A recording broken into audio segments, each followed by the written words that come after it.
आज ज्यांचं निलंबन झालेलं आहे त्या खासदारांमध्ये सुप्रिया सुळे सुद्धा आहेत आणि स्वतः सुप्रियाताई सध्या आपल्या सोबत आहेत. सुप्रिया, ते नेमकं काय झालं? लोकसभेत असं काय घडलं की आणखी 49 खासदारांचं आज निलंबन केलं गेलं?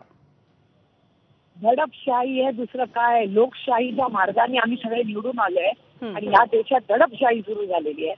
100हून जास्त खासदार एक निलंबित केलेत आणि कशासाठी? आम्ही काय मागतोय? आम्ही फक्त चर्चा मागतोय की पार्लमेंटमध्ये जो अटॅक झाला त्याची सविस्तर चर्चा झाली पाहिजे आणि ह्या देशाचे होम मिनिस्टर आहेत, त्यांनी येऊन आम्हाला समजून सांगितलं पाहिजे की नक्की काय झालं आणि पुढची आपली दिशा काय. आता हे पण आम्ही विचारू शकत नाही या देशाच्या मंत्र्यांना. म्हणजे प्रश्न विचारणारे बाहेर आणि शिव्या घालणारे आज. ज्या भारतीय जनता पक्षाच्या खासदारात पासवर ती 2 मुलं आत आली, जी घटना घडली त्याच्यावर चर्चा व्हायला नको या राज्यामध्ये, या देशामध्ये. आणि कुठल्याही वास्तुता फक्त विषय खासदारांच्या सुरक्षिततेचा का नाहीच आहे. इथे एवढे पोलीस असतात, इथे एवढा लोकसभा राज्यसभेची एवढा मोठा स्टाफ असतो, त्यांची सुरक्षितता महत्वाची नाही आहे, त्याच्यावर चर्चा व्हायला नको. अच्छा, ही खरंच दडपशाही झालेली आहे. दडपशाही असं आपण म्हणता. अधिवेशनाचे शेवटचे काही दिवस शिल्लक आहेत. कदाचित तुम्हाला आता आवाज उठवायला सभागृहामध्ये पुन्हा संधी मिळेल की नाही याबद्दल जरा शंका आहे. मग निषेधाचा पुढचा मार्ग काय आणि कसा असेल? अरे, हे संसद चालवणं ही जबाबदारी सरकारची असते. आम्ही चर्चेला बसायला आजही तयार आहोत, आत्ताही तयार आहोत. आम्ही प्रस्तावही दिलेला आहे की ह्याच्यातून मार्ग काढू, पण सरकारला मार्ग काढायची इच्छाच नाहीये. आणि राज्य हे पार्लमेंट चालवण्याची जबाबदारी विरोधी पक्षाची नसते, ती सत्ताधाऱ्यांची असते. त्याच्यामुळे सत्ताधाऱ्यांना चालवायचंच नाही आणि त्यांना विरोधच नकोय. विरोध नाही नकोय म्हणून तर हे सगळं केलं ना त्यांनी. नाही तर एवढे 100 खासदार काढले कशाला असते त्यांनी? आणि असं काय आम्ही केलंय? अशी काय वेगळं काय? भारतीय जनता पक्ष विरोधात होता तेव्हा अशी वागली नव्हती. तेव्हा काय आम्ही काँग्रेस आणि युपीएचं सरकार होतं तेव्हा काय आम्ही असे लोक बाहेर काढले होते? कधीच नाही. अच्छा, आजचं कारण काय? ह्याच गोष्टी केल्या.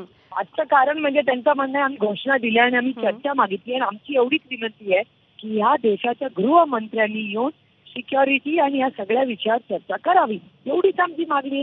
समजा एक आले असते, एक छोटं स्टेटमेंट केलं असतं, त्याला असं विषय सुटला असता. पण या सरकारला चर्चाच करायची नाही आणि दडपशाही ज्या पद्धतीने 100हून जास्ती विरोधी पक्षातले खासदार ते बाहेर काढतात लोकसभे आणि राज्यसभेतले, याचा अर्थ काय?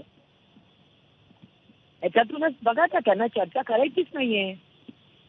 ही दडपशाही नाही तर काय? लोकशाहीचा आवाज बंद करायचं पाप ते करतायत. आम्ही म्हणत होतो की हा पास कोणी दिला?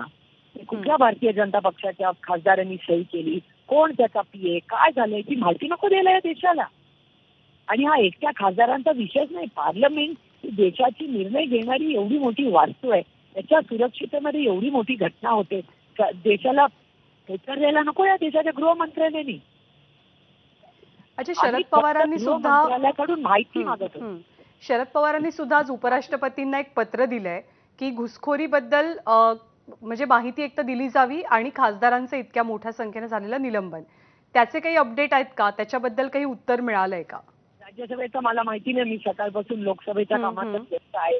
त्यामुळे पवार साहेबांनी पत्र लिहिलं एवढं मला माहिती आहे. त्याच्या पुढे काय झालं हे मला माहिती नाही. पण हे अतिशय दुर्दैवी आहे आणि लोकशाहीसाठी हा एक काळा दिवस म्हणून नेहमी या देशाचा इतिहास जेव्हा लिहिला जाईल, चुकीचा घेतलेला निर्णय म्हणजे हा आजचा आणि कालचा आहे. ज्या पद्धतीने विरोधी पक्षाला हद्दपार करण्याचं पाप करताय, म्हणजे या देशात कोणी चर्चा करायची नाही किंवा विरोध करायचाच नाही, मग लोकशाही म्हणायची कशाला?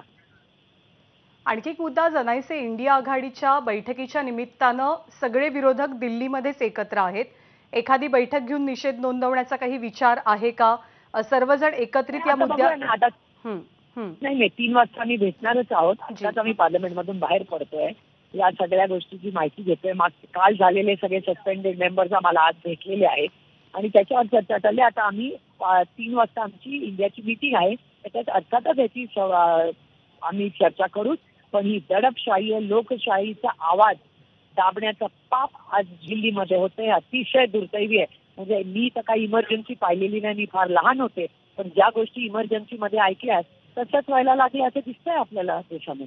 दुर्दैव आहे देशाचं, खरंच दुर्दैव आहे. आणि ज्या संविधानाचा सार्थ अभिमान आपल्याला आहे, त्या संविधानाचा अपमान आज या सगळ्या लोकसभेत आणि राज्यसभेत दिसतो. धन्यवाद सुप्रिया सुळे, आपल्या सगळ्या सविस्तर प्रतिक्रियेबद्दल आणि स्पष्ट केलेल्या भूमिकेबद्दल.